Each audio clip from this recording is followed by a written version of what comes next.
নড়তে পারে না, নিজে হাঁটতে পারে না, আবার নিয়েছে একটা বড় একটা লাঠি, আবার নিয়ে দাদাকে মারতে আসছে। চিন্তা করা যায় বলো তো দেখি, নিজে নড়তে পারে না, একা একা হাঁটতে পারে না, আবার আরেকজন এসছে লাঠি নিয়ে মারার জন্য।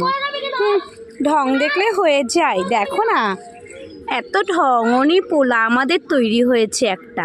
দেখো এত বড় লাঠি নিয়েছে বুড়ো, হেঁটে হেঁটে আর আরেকজনা ঝুলছে, আবার হেঁটে হেঁটে যাচ্ছে। দেখো ওরা এখানে খেলা করছে বলে আরো ভয় দেখাচ্ছে। দেখো পাশ মনে হয় ভালো করে পুঁতিনি, ওর জন্য ও ভালো করে পুঁতছে। তোমরা যারা যারা কাজ করাতে চাও তো চলে আসতে পারো আমাদের এখানে। দেখো নতুন কল বানাচ্ছে, এখানে কিন্তু ঠান্ডা জল পাওয়া যাবে, গরম জল পাওয়া যাবে, সেই জন্য কিন্তু এটা তৈরি হচ্ছে। তৈরি হওয়ার পরে কিন্তু তোমাদের সাথে আমি নিশ্চয়ই শেয়ার করবো।